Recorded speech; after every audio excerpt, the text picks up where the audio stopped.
Today we hear from a man who saw things most people cannot imagine. Samuel Rodriguez, a Christian believer and survivor of a bombing in London, was declared dead by doctors.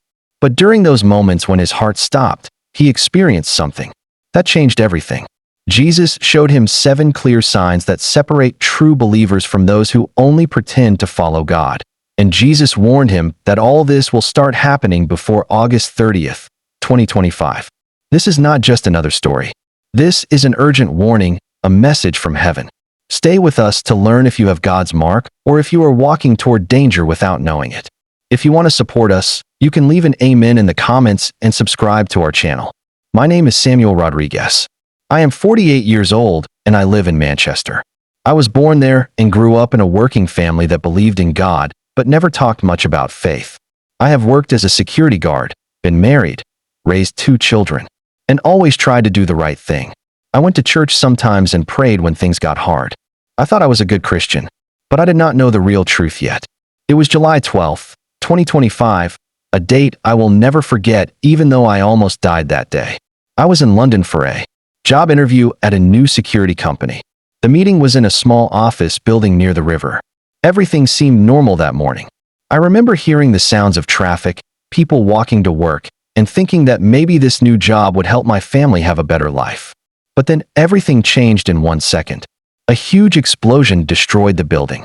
I did not see light, only fire and smoke. I could not hear anything except a loud noise that made my ears ring.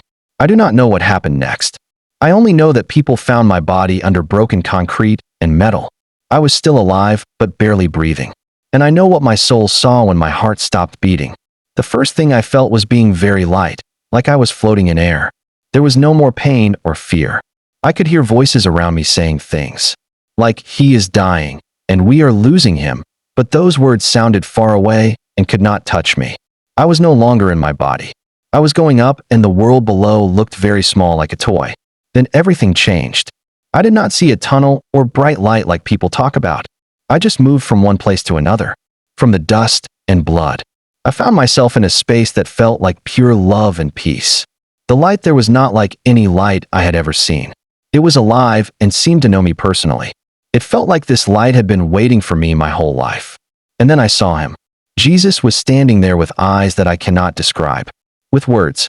His eyes were like fire and water at the same time. They looked right through me, but not in a scary way. They were full of love, but also very serious. I knew right away who he was even though no one told me. This was Jesus, the Son of God that I had heard about in church, but never really met. He was not like in the pictures I had seen. He was more real than anything I had ever experienced. He spoke to me, but I did not hear his voice with my ears. His words went straight into my heart. "Samuel," he said, "I brought you here because time is running out.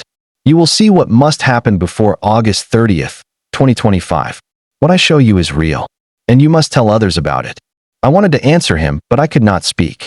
I was too amazed by being in his presence. Then everything around me started to change like the sky was opening up to show me visions.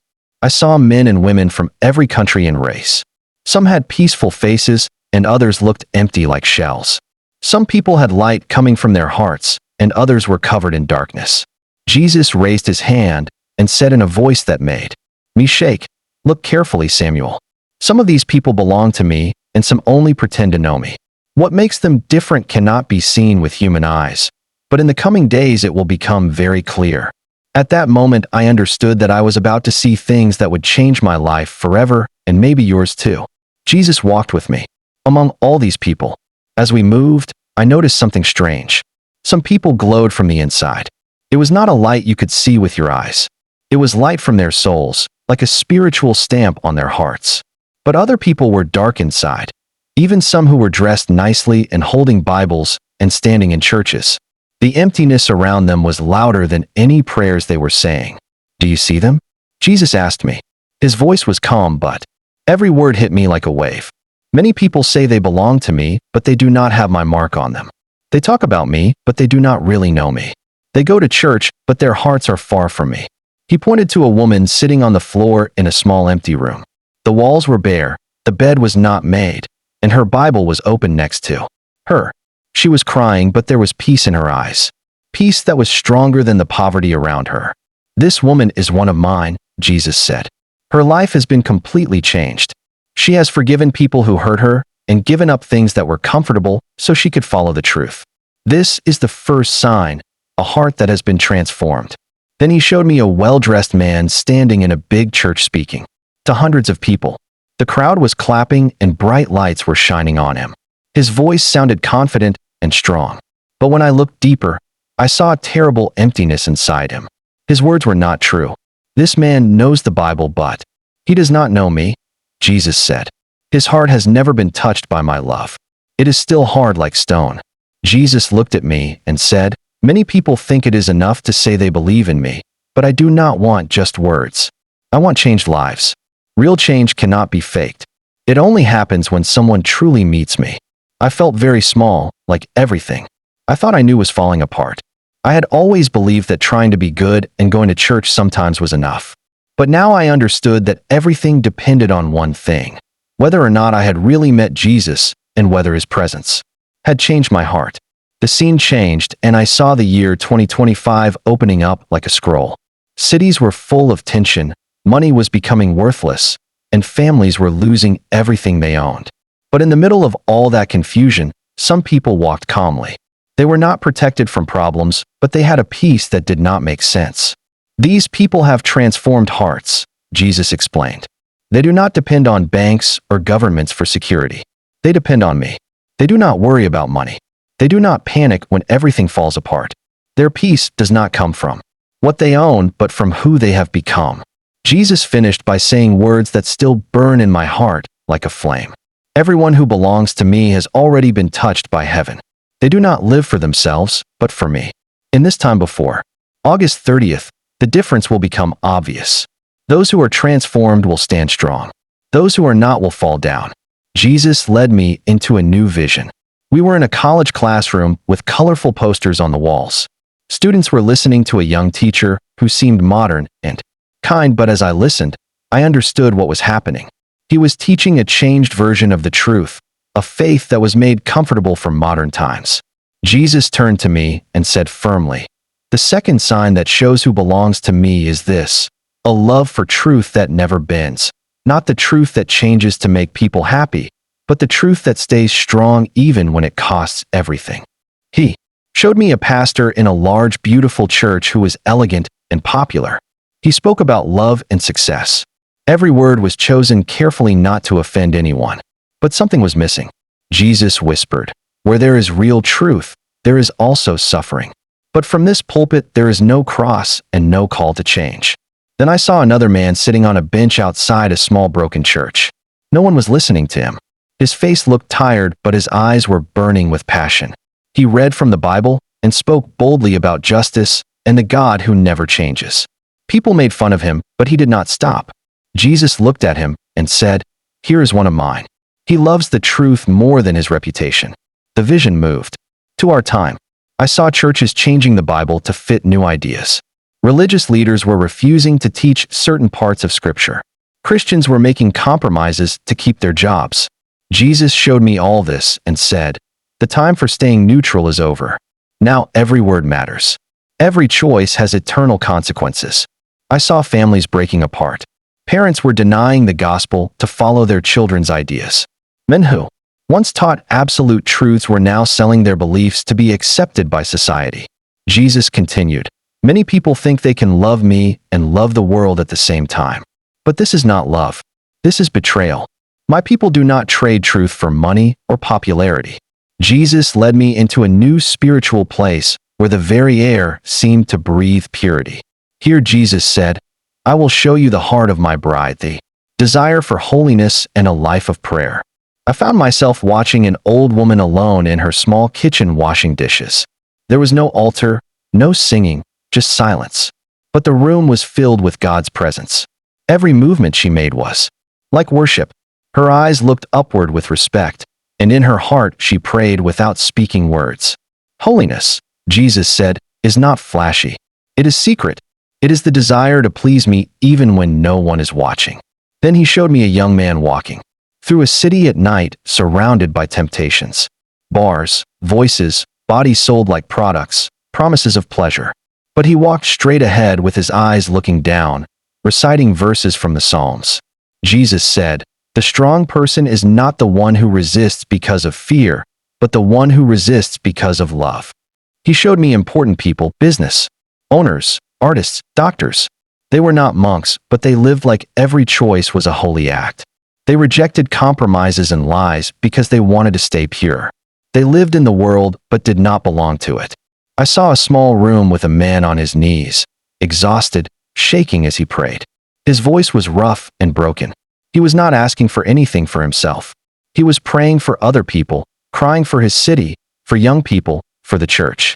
The air around him felt electric. Every word he spoke seemed like light hitting the darkness. "This," Jesus said, "is prayer, not just reciting words but communion, battle, and love."